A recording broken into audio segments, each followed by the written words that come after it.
Dans la Nossi, tout n'aura été finalement que du bluff. Un gaspillage d'argent sans précédent dans le pays. Un festival de milliards organisé par l'Agence nationale de l'organisation de la conférence islamique.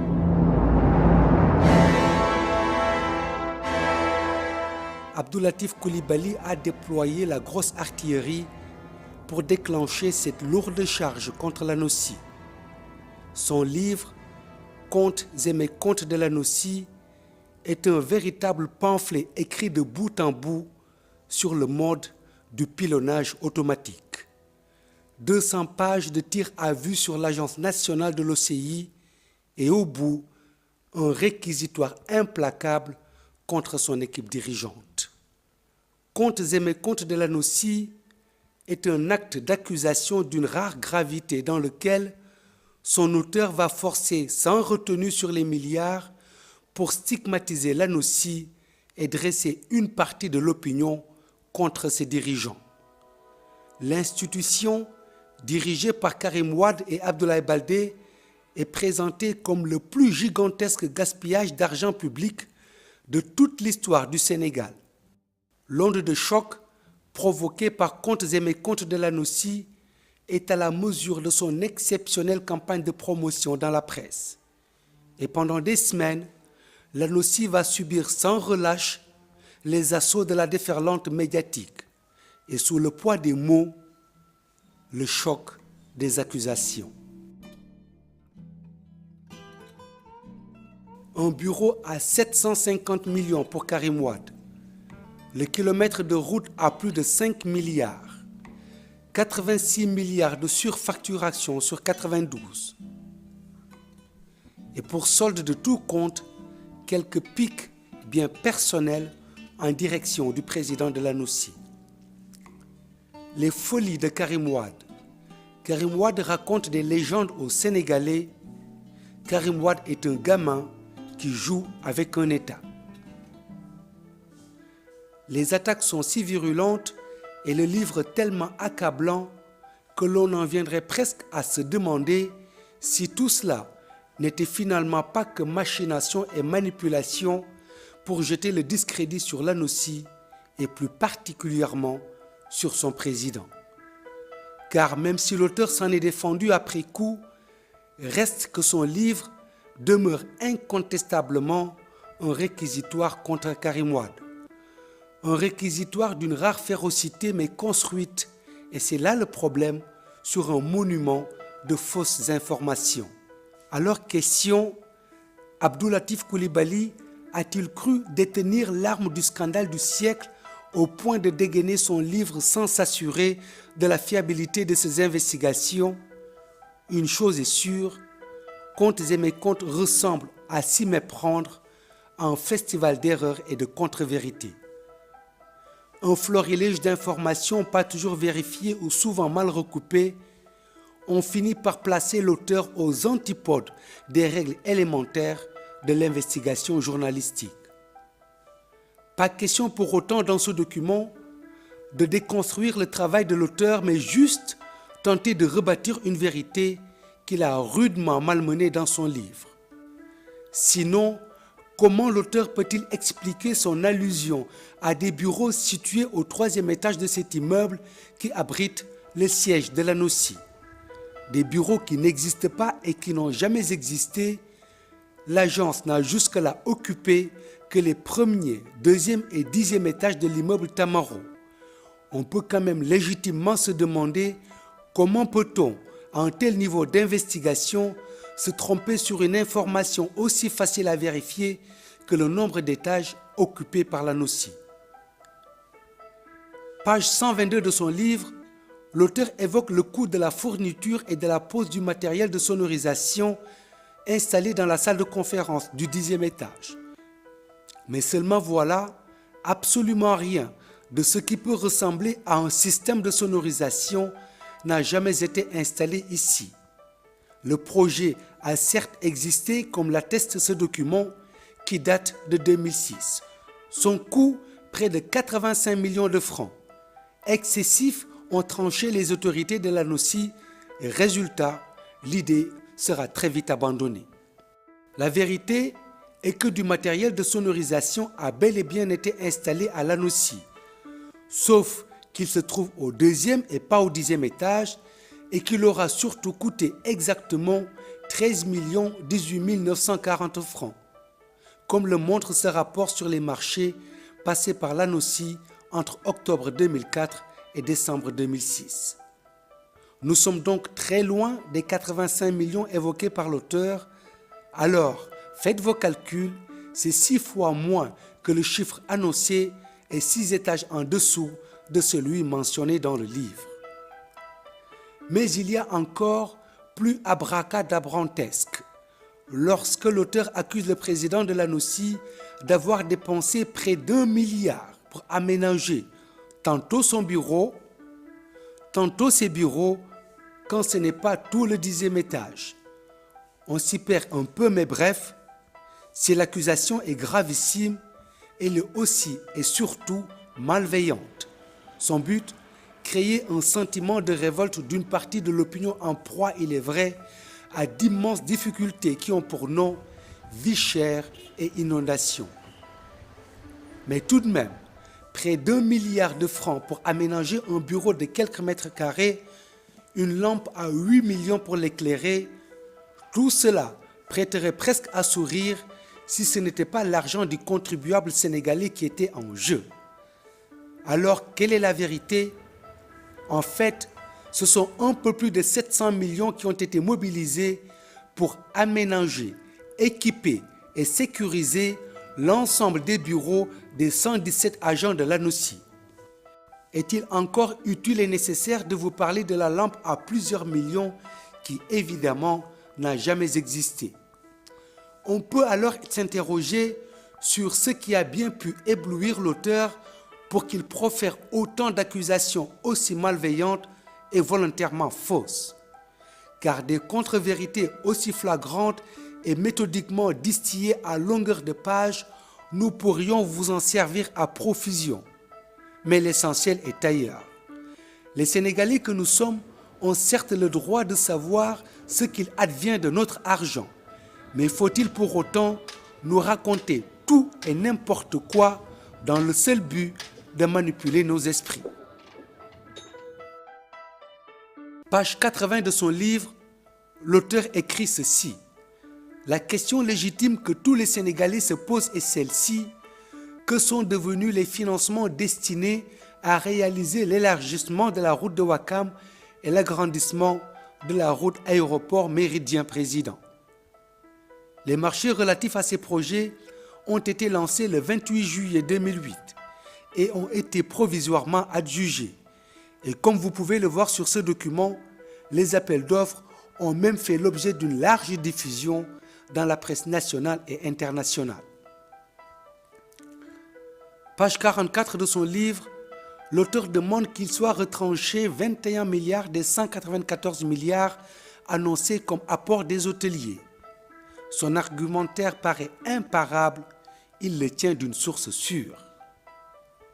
En effet, quand la NOCI affirme que l'hôtel Radisson a coûté 45 milliards de francs, le directeur du complexe apprend aux journalistes sénégalais que le coût du complexe est de 24 milliards. Sauf que, au moment où on présentait le projet aux autorités étatiques, à l'APIX et à la NOCI, le projet regroupait deux ensembles, dénommés Sea Plaza, c'est-à-dire l'hôtel et le centre commercial. Par la suite, nous avons scindé le projet en deux, avec la création de Chaîne Hôtel SA qui porte le projet Radisson qui est déjà ouvert, et la création de Sea Plaza SA qui porte le projet du centre commercial qui est en cours de finalisation. Ces deux projets regroupés ont un coût global de plus de 40 milliards de francs CFA. Ces images filmées quelques semaines avant le sommet montrent le Méridien Président en plein chantier. Les travaux ont consisté à rénover complètement les 46 suites junior, petites suites, et les 27 suites présidentielles de l'hôtel Méridien Président. Mais alors, de fond en comble, elles ont été complètement désossées et refaites à neuf. au point de vue mur, sol, plafond, climatisation, façade et ameublement. De même, on a repris complètement la salle de conférence ou l'amphithéâtre principal. On l'a fait passer de 600 places à 840 places. On a créé des galeries latérales. On a...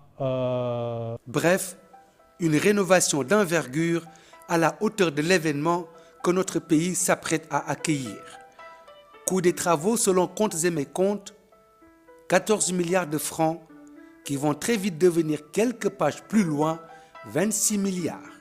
Le contrat signé est de 36 057 680 $, pas un dollar de plus. Ce qui fait, au taux actuel de change entre l'euro et le dollar, si on prend l'euro qui vaut 1,45 $, ça fait 16 milliards 250 000 CFA, francs CFA. 16 milliards, je dis bien 16 milliards 250 000 francs CFA au taux de change actuel entre l'euro et le dollar. Dans Comptes et Mécomptes de l'ANOCI, il est écrit que l'Agence nationale de l'OCI aurait dépensé beaucoup plus que les 72 milliards déclarés pour réaliser les travaux nécessaires à l'accueil du sommet de 2008. Combien exactement? Rien de vraiment bien précis. Plus du double ici, et là, au moins le double, c'est au choix, à la carte. Alors combien l'organisation du dernier sommet de l'OCI a-t-elle coûté? L'Agence nationale de l'organisation de la conférence islamique a-t-elle trompé les Sénégalais sur sa gestion? En clair, l'ANOCI a-t-elle présenté un faux bilan, comme l'affirme l'auteur à la page 143 de son ouvrage? Si rien ni personne dans le sommet de 2008 ne trouve grâce aux yeux d'Abdou Latif Coulibaly, en revanche, tous ceux qui incarnent l'opposition actuelle sont campés comme des symboles de vertu. Après tout, pourquoi pas? Pas étonnant alors de voir l'auteur certifié Dakar 91 d'éclatants succès organisationnel et diplomatique. Un sommet organisé avec brio et compétence. Fermez les guillemets. Même Djibo Leyti Ka, ministre des Affaires étrangères de l'époque et ordonnateur du sommet de 91, est amicalement sommé de rétablir ce que l'auteur appelle dans son livre la vérité historique. Ça tombe bien, car à propos de vérité historique, nous avions justement interrogé Djibo Ka sur les deux sommets. C'était le 13 mars 2008, jour de l'ouverture de la conférence. C'était dans le salon d'honneur de l'aéroport Léopold Sédar Senghor. Le 9 décembre 1991, quand s'ouvrait à Dakar le 6e sommet de l'OCI, j'étais ministre des Affaires étrangères. Donc je peux dire que j'étais maître d'œuvre. Et ce que j'ai vu aujourd'hui à Dakar, le 11e sommet, je dis que si on devait donner une expression, c'est quelque chose d'extraordinaire. Parce qu'il ne faut jamais oublier qu'après les Nations Unies, l'OCI est l'organisation internationale la plus importante dans le monde en termes de membres, mais la plus complexe, la plus lourde, la plus délicate. Réunir autant de pays membres, c'est absolument inédit. C'est pourquoi je le souligne. C'est déjà un grand succès parce qu'il y a 4 défis pour réussir un sommet de l'OCI, vraiment. Je parle sous le contrôle d'Ibou Ndiaye qui était mon chef de protocole, notre ambassadeur actuellement à Rabat, ici présent. C'est d'abord le défi de la participation. Aujourd'hui, le record est battu de très loin en termes de participation de chefs d'État et de gouvernement, donc au niveau de la décision. Et ensuite, le défi de l'accueil. À l'époque, j'avais tellement de problèmes que j'avais dit en pleine réunion des ministres des Affaires étrangères, j'ai l'impression qu'il y a une main invisible qui veut saboter cette conférence. Eh bien, je vais la couper. C'est ce jour-là que les choses sont rentrées dans l'ordre. Et aujourd'hui, ce que j'ai vu à l'hôtel Méridien Président et ici à l'aéroport hier, c'est quelque chose de parfait. Et je pèse mes mots, vous savez. C'est pourquoi j'ai dit, moi, j'enlève mon chapeau à ceux qui l'ont organisé. Et je voudrais féliciter vraiment l'Agence nationale pour la conférence islamique. Nous, on avait une délégation aussi à l'organisation de la conférence islamique qui s'occupait de certaines questions matérielles. Je m'occupais de l'ordre du jour de politique étrangère, donc de diplomatie. Mais ce que je constate, franchement, on a des experts en matière d'organisation et de méthode. Et les pays se distinguent aujourd'hui dans le monde par leur esprit d'organisation et de méthode. Donc ceux qui l'ont fait méritent bien de la nation. Aucun citoyen sénégalais ne peut se trouver au-dessus des lois, et plus particulièrement ceux qui ont géré l'argent public. À ce titre, Karim Meïssa Wade et Abdoulaye Baldé, qui ont présidé aux destinées de la NOCI, doivent se prêter à un exercice de contrôle, d'explication, et leur action soumise à la réflexion critique, c'est le moindre des devoirs de transparence. Mais seulement voilà, entre malveillance et fausses accusations, Contes et mécomptes de la NOCI s'est donné à cœur joie dans un journalisme plus de révélation que d'investigation. Résultat, ce livre est un festival de contre-vérités qui discrédite plus qu'il n'informe, qui obscurcit plus qu'il n'éclaire. Une chose est sûre, une information juste et vraie est nécessaire pour éclairer l'opinion publique sénégalaise sur la gouvernance de notre pays. Mais attention, la falsification et le trucage de l'information aux seules fins de manipuler les esprits peuvent entraîner toute une nation vers des lendemains incertains.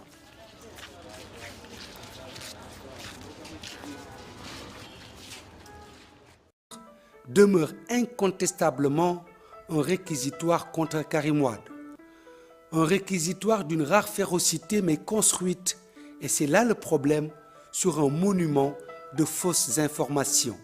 Alors question, Abdou Latif Coulibaly a-t-il cru détenir l'arme du scandale du siècle au point de dégainer son livre sans s'assurer de la fiabilité de ses investigations? Une chose est sûre, Contes et mécomptes ressemblent à s'y méprendre à un festival d'erreurs et de contre-vérités. Un florilège d'informations pas toujours vérifiées ou souvent mal recoupées ont fini par placer l'auteur aux antipodes des règles élémentaires de l'investigation journalistique. Pas question pour autant dans ce document de déconstruire le travail de l'auteur, mais juste tenter de rebâtir une vérité qu'il a rudement malmenée dans son livre. Sinon, comment l'auteur peut-il expliquer son allusion à des bureaux situés au 3e étage de cet immeuble qui abrite le siège de la NOCI? Des bureaux qui n'existent pas et qui n'ont jamais existé, l'agence n'a jusque-là occupé que les 1er, 2e et 10e étages de l'immeuble Tamaro. On peut quand même légitimement se demander comment peut-on, à un tel niveau d'investigation, se tromper sur une information aussi facile à vérifier que le nombre d'étages occupés par la NOCI. Page 122 de son livre, l'auteur évoque le coût de la fourniture et de la pose du matériel de sonorisation installé dans la salle de conférence du 10e étage. Mais seulement voilà, absolument rien de ce qui peut ressembler à un système de sonorisation n'a jamais été installé ici. Le projet a certes existé, comme l'atteste ce document, qui date de 2006. Son coût, près de 85 millions de francs. Excessif, ont tranché les autorités de la NOCI. Résultat, l'idée sera très vite abandonnée. La vérité est que du matériel de sonorisation a bel et bien été installé à la NOCI, sauf qu'il se trouve au 2e et pas au 10e étage, et qu'il aura surtout coûté exactement 13 18 940 francs. Comme le montre ce rapport sur les marchés, l'auteur écrit ceci. La question légitime que tous les Sénégalais se posent est celle-ci. Que sont devenus les financements destinés à réaliser l'élargissement de la route de Ouakam et l'agrandissement de la route aéroport Méridien-Président? Les marchés relatifs à ces projets ont été lancés le 28 juillet 2008 et ont été provisoirement adjugés. Et comme vous pouvez le voir sur ce document, les appels d'offres ont même fait l'objet d'une large diffusion dans la presse nationale et internationale. Page 44 de son livre, l'auteur demande qu'il soit retranché 21 milliards des 194 milliards annoncés comme apport des hôteliers. Son argumentaire paraît imparable, il le tient d'une source sûre. En effet, quand l'ANOCI affirme que l'hôtel Radisson a coûté 45 milliards de francs, le directeur du complexe apprend aux journalistes sénégalais que le coût du complexe est de 24 milliards. Sauf que, au moment où on présentait le projet aux autorités étatiques, à l'APIX et à l'ANOCI, le projet regroupait deux ensembles, dénommés Sea Plaza, c'est-à-dire l'hôtel et le centre commercial. Par la suite, nous avons scindé le projet en deux, avec la création de Chaîne Hôtel SA qui porte le projet Radisson qui est déjà ouvert, et la création de Sea Plaza SA qui porte le projet du centre commercial qui est en cours de finalisation. Ces deux projets regroupés ont un coût global de plus de 40 milliards de francs CFA. Ces images filmées quelques semaines avant le sommet montrent le Méridien président en plein chantier. Les travaux ont consisté à rénover complètement les 46 suites junior, petites suites, et les 27 suites présidentielles de l'hôtel Méridien Président. Mais alors, de fond en comble, elles ont été complètement désossées et refaites à neuf, au point de vue mur, sol, plafond, climatisation, façade et ameublement. De même, on a repris complètement la salle de conférence ou l'amphithéâtre principal. On l'a fait passer de 600 places à 840 places. On a créé des galeries latérales. On a... Bref, une rénovation d'envergure à la hauteur de l'événement que notre pays s'apprête à accueillir. Coût des travaux, selon comptes et mécomptes, 14 milliards de francs qui vont très vite devenir quelques pages plus loin, 26 milliards. Le contrat signé est de 36 057 680 $, pas $1 de plus. Ce qui fait